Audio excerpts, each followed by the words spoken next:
আবাসন প্রকল্পের অতি মূল্যবান কূটনৈতিক এলাকার ২৭ নং সেক্টরের ২০৩ নং রাস্তার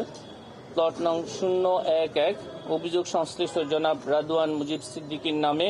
বরাদ্দ প্রদান এবং উক্ত প্লটের বাস্তব দখল গ্রহণ করার অপরাধ প্রমাণিত হয় দণ্ডবিধির সংশ্লিষ্ট ধারা এবং দুর্নীতি প্রতিরোধ আইন ১৯৪৭ 5-2 ধারায় আরও একটি মামলা রুজু করা হয়েছে।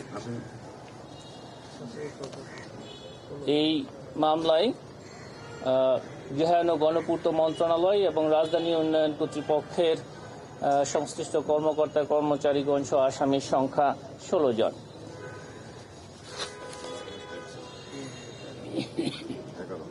অভিযোগ সংশ্লিষ্ট জনাব আজমিনা সিদ্দিক, মাতা জনাব রেহানা সিদ্দিক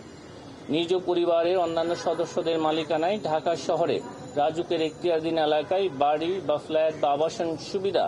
থাকার পরও তা হলফনামায় গোপন করে পূর্বাচল নতুন শহর প্রকল্পের অতি গুরুত্বপূর্ণ কূটনৈতিক এলাকায় একটি 10 কাঠার প্লট বরাদ্দের ক্ষেত্রে ডিআইটির সংশ্লিষ্ট বিধি ভঙ্গ করা হয়েছে মর্মে অনুসন্ধানকালে তথ্য উদ্ঘাটিত হয়েছে। তার বোন জনাব টিউলিপ রিজওয়ানা সিদ্দিক ব্রিটিশ পার্লামেন্টের সদস্য হিসাবে দায়িত্ব পালনকালে বেআইনিভাবে অভিযোগ সংশ্লিষ্ট জনাব শেখ হাসিনা সাবেক প্রধানমন্ত্রীকে প্রভাবিত করেছেন। অভিযোগ সংশ্লিষ্ট জনাব শেখ হাসিনা সাবেক প্রধানমন্ত্রী পাবলিক সার্ভেন্ট হিসাবে বহাল থাকাকালে তার উপর অর্পিত ক্ষমতার অপব্যবহার করে অপরাধজনক বিশ্বাসভঙ্গপূর্বক তার মাধ্যমে প্রকল্পের বরাদ্দ বিষয়ক দায়িত্বপ্রাপ্ত গৃহায়ন ও গণপূর্ত মন্ত্রণালয় ও রাজধানী উন্নয়ন কর্তৃপক্ষের সংশ্লিষ্ট গণকর্মচারীগণকে প্রভাবিত করে পরস্পর যোগসাজশে নিজেরা লাভবান হয়ে এবং অন্যকে লাভবান করার উদ্দেশ্যে বর্ণিত পূর্বাচল আবাসন প্রকল্পের অতি মূল্যবান কূটনৈতিক এলাকায়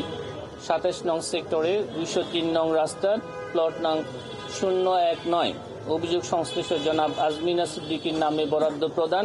এবং উক্ত প্লটের বাস্তব দখল গ্রহণ করার অপরাধে দণ্ডবিধির সংশ্লিষ্ট ধারা এবং দুর্নীতি প্রতিরোধ আইন ১৯৪৭ 5-2 ধারায় আরও একটি মামলা রুজু করা হয়েছে। আপনাদের এই মামলায় আসামির সংখ্যা ১৬। আপনাদের সকলকে অনেক ধন্যবাদ।